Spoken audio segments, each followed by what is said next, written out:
Everybody, this is A Chapter a Day Keeps the Doctor Away.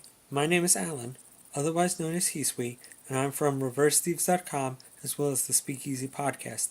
And this time we're looking at Genshiken Part 2, Chapter 94, The Snowman Part 2, or as I like to call it, People Talk Past Hado.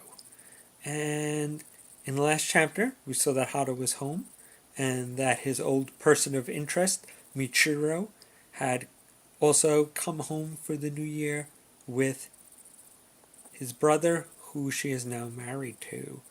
And in many ways, after the fallout of Kamiket, Haru is definitely in a tizzy because he's kind of definitely come to the realization that he has feelings for Madarame, but he doesn't really know what to do with it.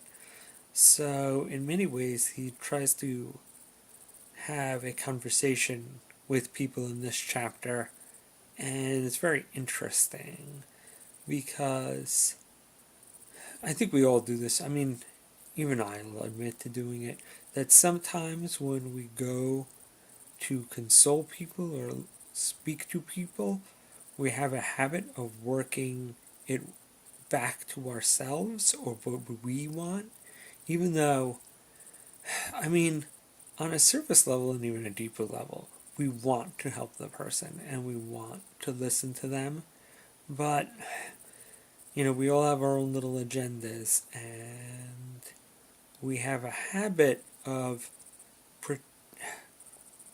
not only lying to the other person, but lying to ourselves about why we're trying to help.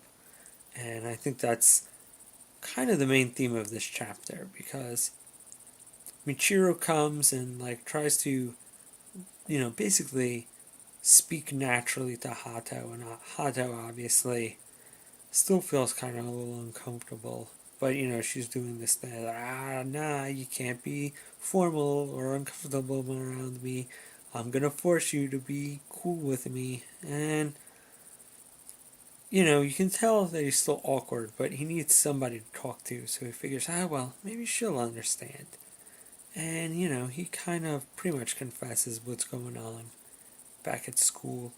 And it's weird because at points you kind of feel like if she gets it, and at other points you feel like she's missing the mark by 1,000 miles. But it's definitely that feeling that on a certain level she doesn't actually care what Hado wants. I mean, she wants to, but I think most of the time it's just a weird extension of her BL fantasy. In a way, Hato is kind of that. And he's trying to be look, I think I'm gay, I think I have feelings for this guy, and I don't know what to do. I'm kind of in a tizzy. And he kind of just, once again, he wants someone to listen, someone maybe to reassure him. And she's all yeah, you gotta listen to your penis and do what comes natural. And maybe you should, and just all the things that the people that she sets him up with and the advice that she gives him doesn't seem to be making her happy, but to make her feel like either she's contributed or that she's done this I don't know, proper path. But I never feel it feels more selfish than someone trying to help. And then she arranges a meeting between Kono and Fuji, maybe to show Hato either what he wants or more importantly what he doesn't want. But once again, it kind of feels selfish. And then Kono and Fuji, well, Fuji just seems like some kind of poor, shell-shocked girl. Kind of I don't want to be here. This is so weird and awkward, and I'm here for moral support, but this isn't gonna go well. Which I think is her major purpose, her raison d'etre in this manga. And Kono, once again, she does the super awkward nerd thing of not being able to address the issue. But once again, all her advice seems, once again, not to be listening to what Hato's saying, not to be listening to what he wants, but kind of telling him the advice that gets her the solution that she wants, because she obviously likes him and she wants them to go out. So if he gives up all the weirdness, quote unquote, if he gives up the cross dressing, and more importantly, maybe not even what she thinks, kind of the homosexuality, then she can be with him.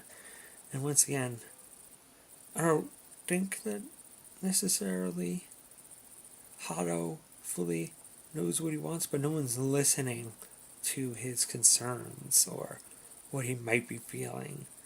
And I feel like if he is coming out of the closet, like he needs somebody to not even like coax it out of him, just not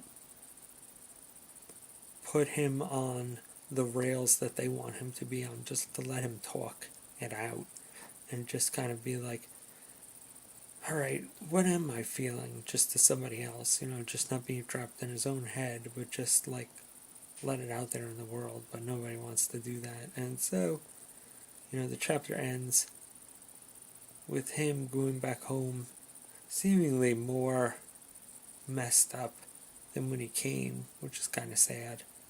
But obviously, there's got to be more drama, so, but hopefully I'll find somebody to kind of, listen without an agenda, because I think that's what he needs more than anything else.